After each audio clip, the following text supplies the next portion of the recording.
해가 떠야 사는 남자 한국미래에너지 김유한 대표입니다. 요즘 최근 이슈들을 이렇게 한번 정리를 한번 해보면 비단 태양광뿐만이 아니라 요즘 사회, 정치 이런 것들 보면 일단은 선거가 가장 먼저겠죠. 3월 9일 날 대통령 선거가 있는 거고, 그래서 이제 대통령 선거에서 누가 당선이 되느냐에 따라서 상당히 이제 신재생 에너지 쪽에도 여파가 클 것이다 라고 얘기를 하고 있는 게 조금 요즘 사회적인 분위기가 아닌가 이런 생각을 해보는 바입니다.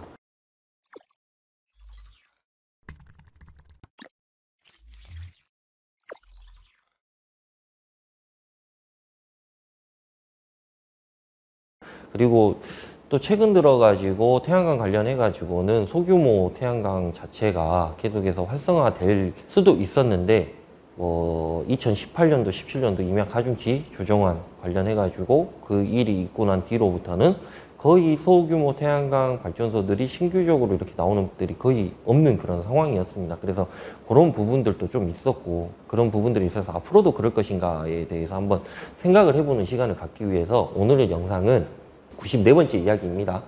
소규모 태양광 시대가 올까 하는 그런 이야기를 한번 해볼까 합니다. 소규모 태양광의 정의, 저는 이렇게 내리고 있습니다. 그러니까 소규모 태양광이라고 얘기를 하는 거는 보통 한 100kW 미만 태양광을 얘기를 하고 있는 그런 상황인데, 문제는 소규모 태양광이라고 하면 저는 개인적으로는 일반 사람이 할 수 있는 태양광 규모라고 생각을 하고 있어요. 그래서 일반 사람들은 보통 100kW에서 한 1메가 미만 정도, 이 정도를 이제 많이 투자를 하고 진행을 하는 이런 상황인데, 여하튼 제가 내리는 정의 같은 경우에는 일반 사람들이 직접 개발이 가능한 500kW 미만의 사업소를 저는 태양광 발전소, 소규모 태양광 발전소라고 정의를 하고 있습니다. 그래서 이 이야기를 한번 생각을 한번 해보시고 그 다음 영상을 봐보시면 좀 이해하시기가 좀 편할 것 같다, 이런 생각도 듭니다. 표준거리 제한, 조례 폐지. 그러니까 표준거리라고 얘기를 하는 건 어떤 거냐면, 조례가 있다 보니까 이 얘기도 제가 유튜브 통해 가지고 여러 번 말씀을 드렸던 것 같은데, 모든 지자체는 조례라는 게 있습니다. 그래서 조례가 있는데, 예를 들어서 주요 도로에서 200m, 300m, 그 다음에 마을 주민 민가에서 200m, 300m, 많게는 1km까지 이런 정도의 조례를 가지고 있습니다. 그러니까 내 거 부지, 그러니까 우리 부지, 개발을 하고자 하는 그 부지, 태양광을 설치를 하고자 하는 그 부지하고 주요 도로하고 주요 민가하고 어느 정도 떨어져 있느냐, 이런 거에 대한 이런 조례 같은 게 분명히 모든 지자체에서, 거의 모든 지자체에 다 있다라고 생각을 하셔도 무방하십니다. 특히나 이제 조금 강력한 곳 같은 경우에는 건축물 태양광에서도 이러한 조례를 적용을 하고 있다라고 보셔도 됩니다. 그래서 그런 부분들이 있기 때문에 그런 것들만 우리가 조금 확인을 하고 정리를 하고 이런 것들도 필요하다라는 게 제 생각인 거고, 표준거리는 요 조례들이 너무 지자체마다 중구난방이다 보니까 차라리 중앙정부에서 아예 그러면 신재생 에너지 태양광을 설치를 할 수 있는 곳은 100이면 100, 200이면 200 이렇게 전국적으로 통일을 하자라고 얘기를 하고 있는 게 표준거리 제한이라고 봐주시면 될 것 같고, 조례를 만약에 폐지를 한다라고 하면, 그럴 수도 있을 거라고 저는 생각을 하지만, 여하튼 조례를 만약에 폐지를 한다라고 하면 소규모 태양광 발전소가 활성화가 될 것이다. 그 다음에 법적 문제가 없다라고 하면 인허가는 당연히 완료가 될 것이다 라고 볼 수가 있는 거고요. 개통연계에 문제가 있는 거죠. 민원 등의 또 문제가 또 발생을 하는 겁니다. 그래서 예전 같은 경우에는 민원은 이게 허가 서류 사항이 아니었었어요. 그래서 여기다가 내가 태양광을 하고 싶다, 그리고 조례에도 문제가 없다라고 하면 인허가를 내주든지 아니면 가서 민원 해결을 하고 오라고 하든지 이런 식으로 이제 진행이 됐었는데, 그러니까 요것도 솔직히 봐보면 2017년도, 16년도 이전하고 그 이후하고 좀 달라진 이유가 민원에 대한 문제들이 상당히 대두가 되기 시작하면서부터, 그러면 지자체에서 민원이 하도 많이 들어오다 보니까, 야, 그러면 너네들이 태양광을 하고 싶으면 거기 마을 주민한테 가서 동의서를 받아와 라고 했던 게 요즘 조례가 만들어진 그 이유 중에 하나인 거고, 요즘 최근 들어서는 태양광을 하게 되게 되면 민원은 100% 허가 서류에 들어갑니다. 그래서 마을 인근 주민들의 동의서가 필요하고요. 거기에서 동의서 작성을 하면서 마을 발전기금이라든가 기부금이라든가 이런 것들을 요구하기 시작한 그런 시대에 우리가 살고 있다라고 봐주시면 될 것 같고, 여하튼 조례가 폐지가 된다라고 하면 소규모 태양광 발전소들이 활성화를 띠게 되겠죠. 그리고 법적인 문제가 없으면 인허가가 완료가 되겠죠. 그래서 요거에서도 제가 항상 말씀을 드리지만, 자연 경관이나 미관이나 이러한 것들을 잣대를 밀어가지고 공무원들이 허가를 안 내주는 경우는 거의 없을 것이다 라는 게 제 생각입니다. 하지만 시골에 무슨 개통연계가 많이 남아가지고, 예전에도 마찬가지였습니다. 무슨 시골에 선로가 그렇게 많이 남아가지고 태양광을 연계를 할 수가 있을 것인가, 이런 문제들이 당연히 발생을 하는 거는 당연한 거고, 민원들도 제가 앞서 이야기한 것과 같이 계속해서 나올 수밖에 없는 그런 상황인 거죠. 근데 다만 제가 생각을 할 수가 있는 거는, 민원의 문제 같은 경우에는 예전에는 상당히 어려웠었어요. 까다로웠고. 왜? 태양광 자체를 싫어했기 때문에. 그래서 태양광 자체를 너무 싫어하고 너무 무분별하게 개발을 하다 보니까 당연히 민원이 발생을 할 수밖에 없었죠. 근데 요즘 같은 시절에는 약간은 유하게 좀 바뀌었다라고 보셔도 조금 상관은 없을 것 같습니다. 그래서 민원은 조금 어느 정도는 해결을 할 수가 있다, 뭐 그런 정도의 자신감은 좀 가질 수도 있을 법한 그런 문제이지 않나 하는 생각이 듭니다. 다만 대규모가 아니었을 때, 그러니까 예를 들어서 내 뒷산에다가 한 10메가 정도 태양광을 깐다 라고 하면은 당연히 마을에서 뭐라고 하겠죠. 근데 마을에서 예를 들어서 한 100에서 한 500km 정도 깐다라고 하면, 그래, 그러면 그 정도 까는 거야, 뭐 다른 데도 많이 있으니까, 그러면 우리는 한 얼마 정도만 주고 그렇게 좀 진행을 하는 것도 남들 다 받았다고 하니까 그 정도만 주고 진행을 한번 해볼까? 라고 생각을 하는 그 정도의 이제 유한 상황으로 좀 변하기는 하지 않았나 하는 그런 생각도 해봅니다. 그래서 저희도 지금 서산 쪽에 예전에 유튜브 통해서 한번 말씀을 드렸던 그 지역에 가가지고 저희 직원이 민원 해결을 하기 위해서 지금 가 있는 상황인데, 오늘 갔어요, 오늘. 그래서 가 있는 상황인데, 그게 해결이 되게 되면 약 1.2메가 정도를 또 추가적으로 진행을 할 수가 있을 것 같다라고 생각이 들어가지고, 여하튼 그런 부분들도 있다라고 봐주시면 될 것 같고, 소규모 태양광의 이점, 일반 사람들이 참여가 가능하다. 그러니까 예전에는 제가 대규모 태양광 관련해 가지고 항상 말씀을 드렸던 것 같습니다. 근데 일반 사람들이 참여가 가능한 대규모 프로젝트도 있겠지만, 그거는 저희 같은 이제 민간 기업에서 진행을 했던 그런 대규모 프로젝트는 가능했었는데, 아시다시피 쪽쪽 어딘가에 진행을 하고 있는 그쪽 같은 경우에는 어느 한 대기업이라든가 디벨로퍼라든가 이런 시행사, 시공사, 그다음에 지자체, 이런 쪽에서 모든 것들이 이제 잠식해서 들어가기 때문에 일반 사람들이 참여하기가 상당히 까다롭고 어려웠죠. 그래서 그런 부분들이 좀 있었는데, 소규모 태양광은 일반 사람들이 참여가 정말 가능한 그런 조금 착한 태양광이라고 보셔도 상관이 없을 것 같고, 전국 다발적 분산형 전원이 가능하다. 그러니까 전국적으로 어느 지역에, 어느 동네에 100에서 한 500km 정도, 이 정도 태양광을 설치를 하게 되면 전국 다발적으로 이제 설치가 가능하게 된 그런 상황인 거고, 분산형 전원. 그러니까 전원이 어디 한 군데 이렇게 몰려 있는 게 아니라 100에서 500km 정도라고 하면 뭐 몇 가구, 뭐 그런 얘기 많이 하지 않습니까? 100에서 뭐 한 200가구 정도가 충분히 쓸 수 있는 양, 뭐 이런 얘기를 많이 하는데, 그게 분산적으로 이루어진다.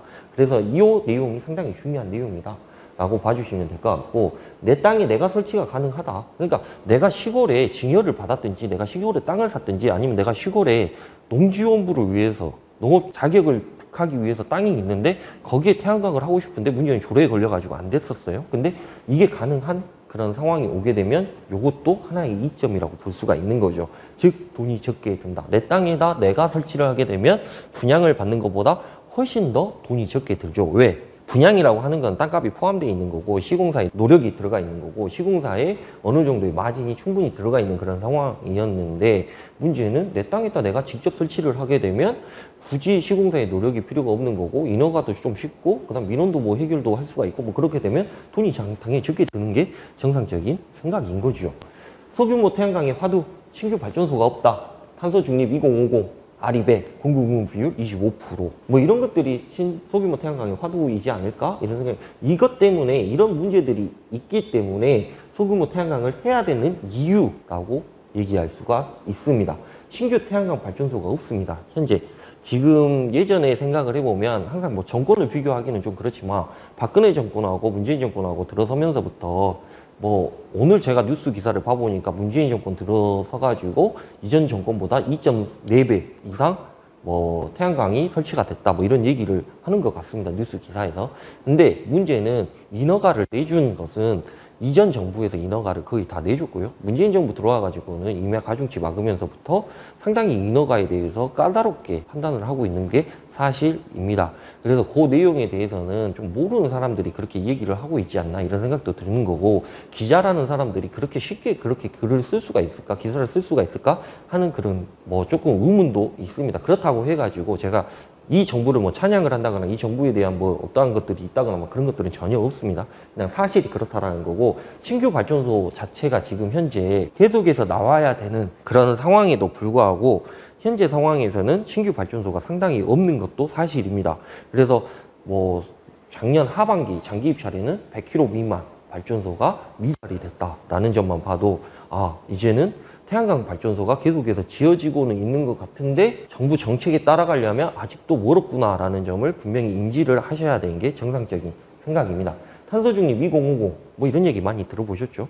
그래서 탄소를 배출하든 CO2를 배출하지 않는 그 시기를 2050년으로 우리가 잡고 있고, 뭐 이런 것들이 조금은 제가 생각을 하기에는 뭐 이런 정책이라든가 구체적인 이슈 사항이라든가 이런 것들을 봤을 때 분명히 발전소가 계속해서 생겨나야 되는 거고, 원전이라든가 화력발전소들을 가동을 중단을 해야 되는 것들이 사실인데, 그런 부분들에서 상당히 미흡하다라는 점이 있는 거고요. 그 다음에 RE100 시장이 이제 2022년부터는 분명히 시작을 할 겁니다. 그래서 RE20, RE40, RE80, RE100 해가지고 단계적으로 점진적으로 이렇게 진행을 할 예정인데요.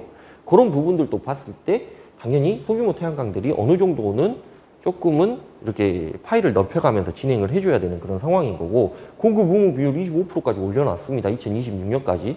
근데 문제는 공급 의무 비율 지금 10%, 기껏 해봐야 한 10% 정도 되는데 25%까지 올리려고 하면 앞으로 2.5배를 더 깔아야 되는 이런 상황입니다. 근데 문제는 이렇게 올려놓고 소규모 태양광이 뒷받침을 안 해준다라고 하면 어디에서 도대체 태양광을 하고 어디에서 풍력발전소를 돌리고 뭐 이런 것들이 있겠습니까? 그래서 그런 부분들이 있기 때문에, 이런 이유가 있기 때문에 소규모 태양광이 다시 인정을 받아야 되지 않나 하는 그런 생각도 하고 있고, 다시 그런 계기가 마련이 분명히 될 것이다 라고 저는 생각을 하고 있습니다. 그래서 우리도 서서히 준비하고 있습니다. 저희 회사 이야기입니다. 소규모 태양광 발전소 가능 부지 조사를 하고 있고요. 일단 조례 조촉이 안 되는 부지들만 우리가 조사를 하고 있습니다. 그래서 땅값은 한 10만 원 미만 정도 이렇게 생각을 하고 있는 그런 상황인 거고, 선로 대기기간 1년 미만. 선로 대기기간이라고 얘기를 하는 거는 선로는 언젠가는 풀리게 돼 있습니다. 아시는 분들은 아시겠지만 그게 2년이 됐든 3년이 됐든 4년이 됐든 간에 선로는 언젠가는 풀리게 돼 있는 그런 상황인 거고, 저희는 그거에 대해서 먼저 선투자를 하는 거에 대한 뭐 기회비용이라든가 뭐 이런 것들은 솔직히 그렇게 깊게 생각은 하지는 않습니다. 왜? 뭐 그때 가서 진행을 하려고 생각을 해보면 상당히 부지값이라든가 상당히 뭐 사업권이라든가 뭐 이런 것들이 많이 올라가 있는 그런 상황이 분명히 도래를 할 거기 때문에 차라리 먼저 선점을 하고 진행을 하는 게 훨씬 더 이득이다. 그래서 기다리는 거에 대한 이자 정도를 생각을 하는 게 우리 회사 입장에서는 좀 더 이득이라 라고 생각을 하고 있는 그런 상황입니다.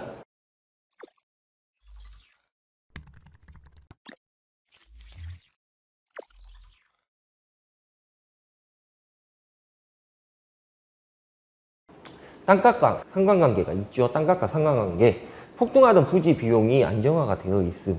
그러니까 2016년도, 15년도, 16년도, 17년도, 18년도 요 정도 시기에는 소규모 태양광, 그러니까 내 땅에다 내가 태양광을 하고, 그 다음에 뭐 태양광 시공사들이 뭐 분양을 하고 해서 한 5,000평 사가지고 한 100kg씩 해가지고 한 10개 정도 찢어 발겨가지고 태양광 팔고 뭐 이런 사업이 성행을 했던 그 시기에는 땅값 자체가 엄청나게 많이 뛰었던 것들이 사실입니다. 그러니까 그 전하고 지금하고 생각을 해보면, 그 전에는 땅값 뭐 기껏 해봐야 한 2만 원, 3만 원 요 정도 했던 것들이 태양광이 된다라고만 얘기가 뜨면 바로 한 10만 원, 11만 원, 12만 원까지 그렇게 천정부지로 솟았던 게 지금 현재는 약간 안정화가 되어 있는 그런 상황이기도 합니다.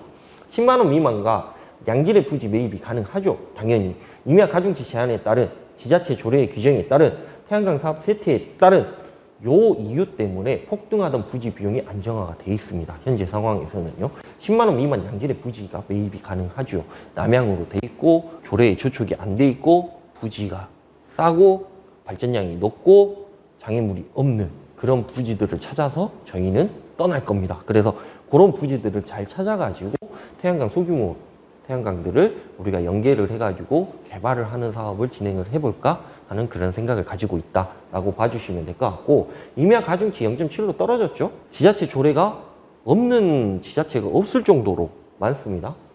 그 다음에 태양광 사업 세태, 태양광 뭐 가격이 2015, 16, 17, 18 시즌에 봐보면 대부분 REC 금액이 10만 원, 12만 원, 13만 원 되게 20만 원까지 올라갔던 그 시기였으나 지금은 REC 금액이 약 4만 3천 원대, 4만 2천 원대, 오늘 제가 보고 받은 게 4만 2천 원이었습니다.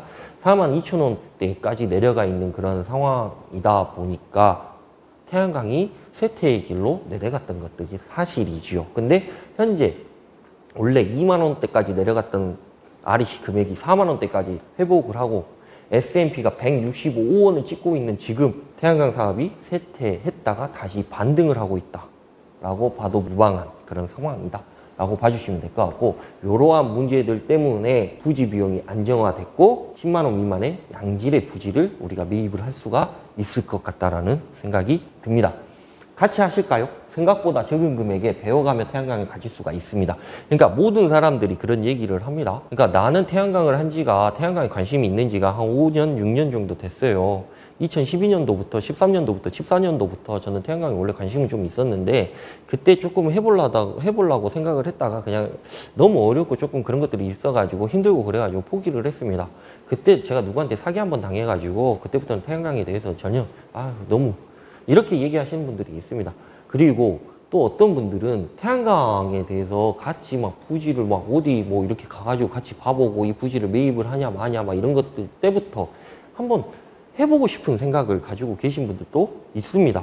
그래서 그런 부분, 그 다음에 그런 분들 같이 한번 태양광을 함께 개발을 해가지고 하는 것도 조금은 의미가 있을 것 같다라는 생각이 들어가지고 한번 같이 하고 같이 뭐 이렇게 태양광 발전소를 분양을 해가지고 같이 소유를 하고 뭐 이런 부분들도 저는 생각을 하고 있는 그런 상황이기 때문에 혹시나 같이 하실 분들은 저하고 연락 주시면 이렇게 진행을 해가지고 뭐 적게 한 100kg에서 한 500kg 정도 수준으로 우리가 개발을 해가지고 진행을 하는 걸로 그렇게 한번 봐보시면 될 것 같고, 이렇게 진행을 하시게 되면 분양 뭐 이렇게 하고 이렇게 같이 공동 투자해가지고 우리 분양을 하는 거 자체부터는 한 1억 8천만 원? 1억 7천, 8천 정도? 요즘, 그러니까 이것도 더 다운을 시킬 수가 있었는데 요즘 모듈값이 와트당 한 90원 올랐습니다. 그리고 기자재 값도 많이 오르고 막 그래가지고 어쩔 수 없이 1억 8천, 1억 7, 8천, 9천 요 정도 수준에 우리가 분양을 받을 수가 있기 때문에 이것도 한번 생각을 해봄직한 그런 이야기지 않나 하는 그런 생각을 해봅니다. 여하튼 그렇고요. 날씨가 상당히 춥습니다. 그런 부분들이 있기 때문에 조금은 여러분들께서도 건강 유의하셔가지고 재밌게 사셨으면 좋을 것 같다는 생각도 들고, 저 또한 마찬가지입니다. 저도 무리 안 하면서 일을 하려고 생각을 하고는 있습니다. 그래서 뭐 전화통화도 잘 받고, 그 다음에 이것저것 상담도 하고, 그 다음에 투자 계약도 하고, 분양 계약도 하고, 뭐 이런 것들을 하면서 제가 지내고 있는데요. 그런 부분들에 있어가지고 저는 유튜브 찍는 일도 상당히 즐거워하고 있습니다. 그래서 유튜브로 여러분들 만나 뵙고 이야기하는 것도 재밌어 하고, 그 다음에 무엇보다도 저도 유튜브를 찍으면서 상당히 많이 배워요. 많이 배우기도 하고, 그 다음에 많이 생각도 많이 하게 되고, 이 일에 대해서 생각했던 일에 대해서 접목을 시켜보기도 하고, 뭐 이런 것들에 대해서 상당히 흥미롭고 재밌게 느끼고 있는 그런 상황입니다. 여하튼 그렇게 봐주시면 될 것 같고요. 또 다음 영상을 또 찍어야 되는 그런 상황이기 때문에 오늘은 이만 줄이고 그 다음 영상 바로 찍도록 하겠습니다. 늘 그렇듯이 좋아요, 구독, 알림 설정 해주시면 함께 기부하는 그런 상황이기 때문에 진심으로 감사하다라고 말씀을 드리는 바이면서 꼭 그렇게 진행을 좀 해주십시오. 구독과 좋아요, 알림 설정 부탁드리는 바입니다. 감사합니다.